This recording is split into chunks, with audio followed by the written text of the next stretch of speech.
You know, it's written in the good book that whatsoever a man soweth, that shall he also reap. Well, you know, Emerson said that was the law of laws. And he said if that law didn't exist, we should invent it. I'm Bob Proctor, and I want to talk to you about the law of compensation.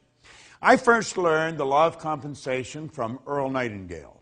Earl Nightingale explained it probably better than anywhere I've ever read it. Now, I've read Emerson's essay on compensation, and we, of course, have the law of compensation here in this Working with the Law series. But the law of compensation is a law that we must understand.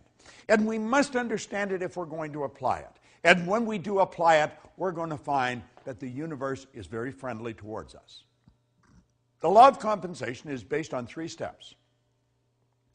The amount of money or good you receive is going to be in direct ratio to the need for what you do, your ability to do it, and the difficulty there is in replacing you.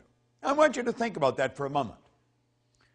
The amount of money or the good you receive in life is going to be based on just 3 points. The need for what you do, your ability to do it, and the difficulty there will be in replacing you. You see, I quickly learned that there is a phenomenal need for what we do in our business. People are confused. People do not understand the laws. People are watching to what's going on in the world. We're dealing in a very fast-changing world. The world's not getting bigger, the world's getting smaller. We're dealing in a world market today. You're only just a touch of a button away from anywhere in the world. We can look and watch what's going on the opposite side of the world on a television set that's strapped to our wrist the size of a watch. Hit a button today and we send a message to 1 million people all at once, and they get it wherever they are with email. Think of how the world has changed. It's changing so dramatically. And you know what it's looking for? It's looking for effective people. That's right. Everybody wants someone to serve them. Now think, is there a need for what you do? I would suggest there probably is. There's probably a great need for what you do. And you didn't even have to do anything to create that need. It's there. The second step is your ability to fill that need. How good are you at doing what you do? That's so important we understand that. Most people just do enough to get by. It's been often said that most people work just diligently enough so they don't get fired, and the company pays them just enough so they won't quit. It doesn't work. It doesn't work. It's in violation of the law of compensation. See, the second step, your ability to do it, is going to take care of the third step if you do the second step right. The difficulty there is in replacing you. When you become so effective at what you do, you're very difficult to replace. That's when your stock goes up. You will find that there will be people waiting in the wings to hire you, to pay you to go and work for them. When you perform your task to the very best of your ability, or when you are through your work and you do it well, you infallibly bring out the best there is in you. Now, you see, I learned a long time ago that if I make up my mind, I'm going to learn how to communicate this more effectively all the time, then my income is going to keep going up. My customers are going to keep coming. Now, we have people come to us from all over the world. That is not an accident. That is by design, and it's by law. Now, you might ask where you live. I live in Toronto, in Canada. Now, my office is in Phoenix, but I have other offices around the world, and I work with people all over the world. But how did you and I come together? I'm going to suggest that you and I came together because I made a decision many years ago that I was never going to stop attempting to improve the service I render. And hopefully, I would attract people like you into my life because I was giving the very best I've got and always trying to do it better. See, every day I study. I study every day. Now, I've been doing this since 1961. Prior to 1961, I never studied. Never did anything. I just tried to get by. And of course, I didn't do very well. I was earning just a little bit of money, and I was in debt over my head. And I had a difficult time finding work. Today, I don't have a difficult time finding work. I have a difficult time hiding from it periodically, but we work all over the world. Why? Well, 3 steps, law of compensation. The need for what you do, your ability to do it, and the difficulty there is in replacing you. Now, if you make up your mind and understand that you have infinite potential, no one knows what you're capable of doing. The most erudite scientist alive will not even guess at what you're capable of doing. As far as energy is concerned, we've studied this many ways. You've got about 11 million kilowatt hours per pound potential energy locked up in the electrons in the atoms of your body. Your brain is an electronic switching station that boggles the mind of the wisest. Your central nervous system is the most phenomenal electrical system in the entire universe. It would make a supercomputer look like a toy. Do you know that the blood circulates through hundreds of miles of passageway every 33 seconds, just like that? It carries all the food in, all the garbage out in one sweeping change. Have you ever stopped and thought about the power that you represent? You've got all these mental faculties. You can tap into an infinite source of supply.